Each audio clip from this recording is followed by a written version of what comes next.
we've always felt so connected to the genre press because JoBlo, Bloody Disgusting, Dread Central, they are the people who really took James and I into their hearts and were like, you were the guys who were saying like, no, these guys have made something good. And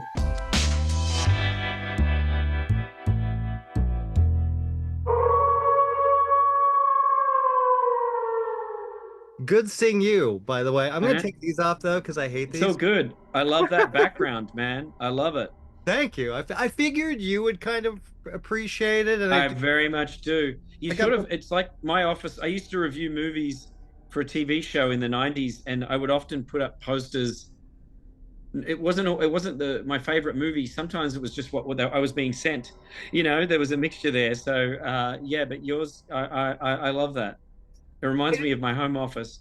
I love that. Well, when we saw the film, when we saw the Wolfman, you told that story about Wes Craven, and I didn't. I feel like that's why you have been so good to like this community for forever.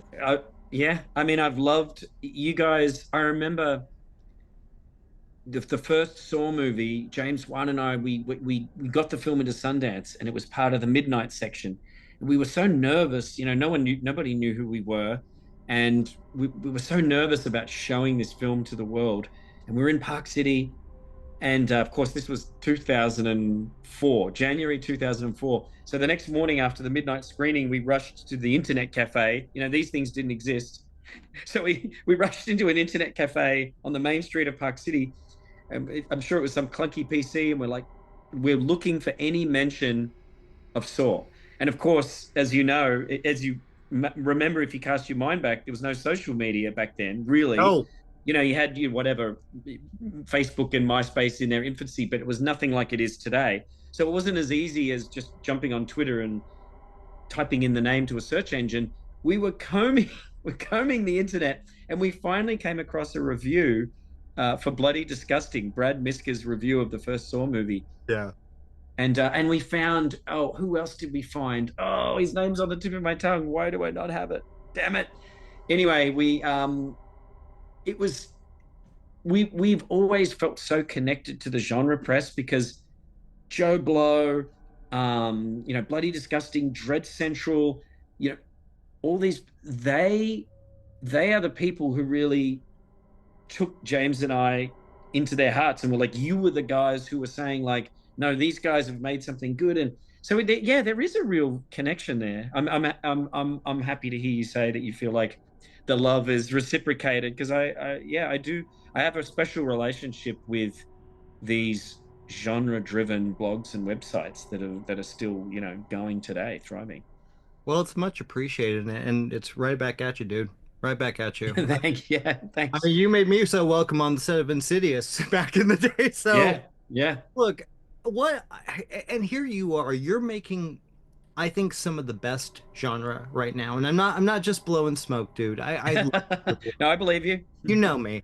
Upgrade was Yep. terrific. Invisible Man's one of my favorite fucking movies. Um, Oh, thank you so much. That's really nice. The Wolfman destroyed me. You know, Oh, wow. a lot of personal stuff there. I had a couple years, man.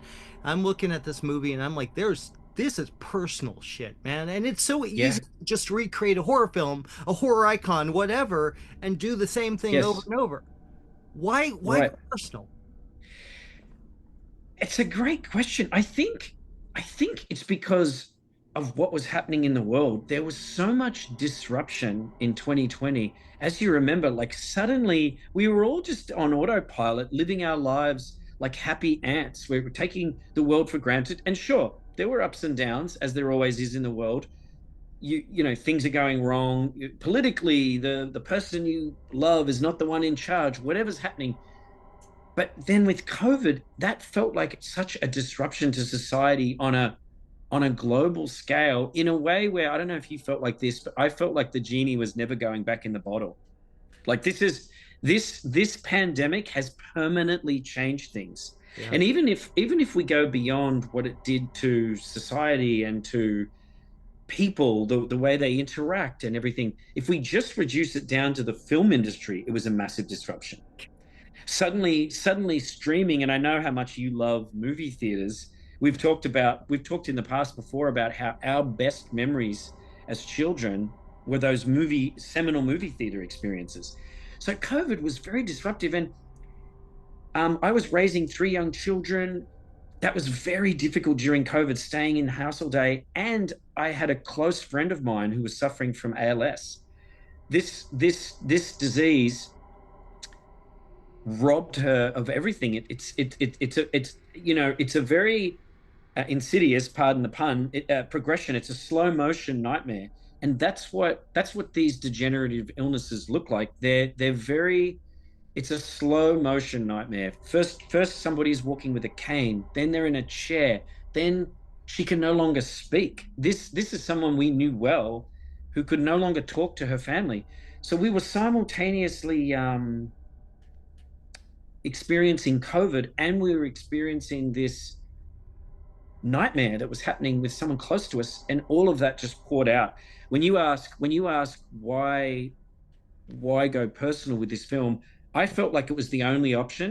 If I'm being honest with you, I think in some ways the writing of this movie saved me, because I was really saved me from a deep dark depression, because I was so thrown off by everything that was happening in my personal life. And right before we started shooting, we lost my wife's brother, my brother-in-law. He was gone in one day. And so you're very right to talk about how personal it is, and you can only hope that your personal thing affects someone else in the same way. And I know you said it affected you on a personal level. Yeah, it did. It's an emotional, just I could cry just talking about my brother-in-law. And but also, we need each other as human beings. I never needed people more than I did during COVID, during that whole period.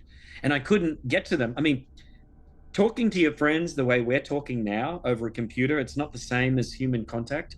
It is So not. sorry, that's a very long-winded answer, but I speak at length because I think you asked a question that is at the core of this movie, which is that grief, that personal grief, and that journey of what it's like to go through all this disruption. You know.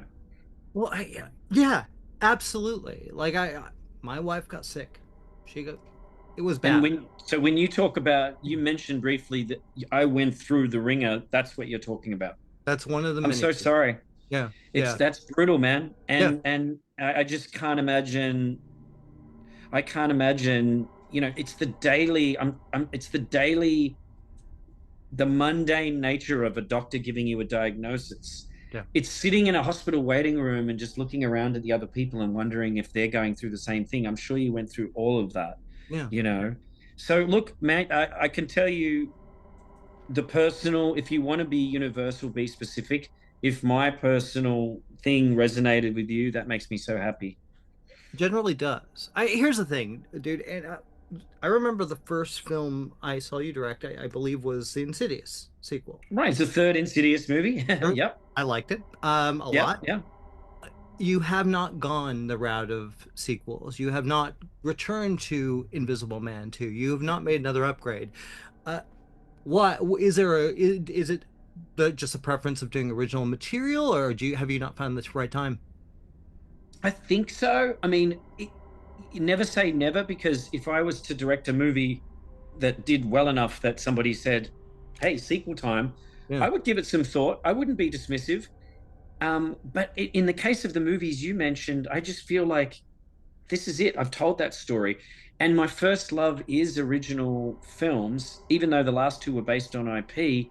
My love is like bringing a character you've never met yet and so I think that is, I'm thinking about a film right now that is an original film as my next script. That is my first love for sure. I love you that. know you and I think, I mean, we grew up in a time when we were spoiled for original movies. Hmm. Every weekend an original movie would be released by a major studio. Yeah. All of the, and by the way, pop culture today is still picking at the corpse of these movies that we grew up with. They're still making Ghostbusters movies. They're still making sequels to Beetlejuice, and like, how great is it that we got to experience that as like original content was just flying at us all the time. So I think if you want that, if we want to live in another original golden age, you have to be the one. No one's going to do it but you, right? So Yeah. I do want to do that. It is important to me. Does that like hinder the idea of, well, obviously you've kind of successfully found the way to transfer those horror icons from universal characters to modern day characters. You had mentioned, I believe it was the Dr. Jekyll and Mr. Hyde that you would be interested in taking on. Yeah, I mean, well, I certainly think it's a character that's worthy of an adaptation, whether or not I do it. As Yeah, a film fan, I'd love to see somebody do that because I don't believe someone's really done justice to those characters yet. Um, but yeah, I think it's interesting. Those monsters are so malleable. Like they don't really belong to their original source material anymore. Those monsters belong to the world now. I mean, yeah. I see Dracula pop up in comedies. I see him pop up in animated movies. My kids think that Dracula sounds like Adam Sandler. That's their version of Dracula. Is the whole "What are you doing?" So he is so ubiquitous. He is so embedded in our hearts and our minds that I think that creates an elasticity where you can move it a degree to the left. When you asked before, like there are so many way tropes and traditions with these characters, I'm not ignoring that. I Yeah. I I kneel before these original pieces of material, but I always feel like the best thing to do with them in the modern world is to present them to younger audiences as if this is a fresh animal. That's just my method. Other people like Robert Eggers, he's doing a very classic period version, and it's Yeah. obviously just as valid. And Brilliant. I loved Yeah. it, right? But my particular viewpoint on it is, what if we take this classic monster that was invented 100 years ago and put him right in our society, and make this monster somehow reflect what's happening right now? And in the case of Wolfman, what was affecting me right now was this pandemic, and it was a dear friend going through an illness that eventually killed her. Yeah. There was no happy ending to that story. There No, was and there's no none. happy ending to this because we gotta we gotta. I know, and I love. Listen, I want to say before you go, I'm really sorry you had to go through that. Yeah. I remember in my 20s going through a really difficult time, and for some reason, I went to see the film Requiem for a Dream, Oh my God. and I had an experience in that movie that I still, I've never seen that film again. Not because I don't like it, Yeah. but I had an experience in a movie theater that was so personal to me, cathartic. I was I know what you're saying when you have an experience with a movie that's talking to a particular moment. So I'm sorry you had to go through that, but I'm glad that this movie spoke to something you went through, because if we want to see our lives reflected in things we watch, It did. you And know. I made a movie out of it. So there you go. Yeah, yeah, yeah. And I'm Yeah. sorry you had to go through that. It's always a Yeah. pleasure. I'm sorry it couldn't be longer, but I meant what I said before. I've always felt the support of you and the genre press, and so thank you. Lee, you're amazing. I can't wait Thank to you see very it much. someday. Good Thank thing. you, mate. I look Yeah, forward to chatting to you again sooner rather than later. I I promise hope I won't be so. 5 years. Thank you for clicking on our video, everybody. If you like what you saw here, please make sure you like the video and subscribe and share with your friends who like this sort of content. JoBlo remains an independent company, and we appreciate all of your support.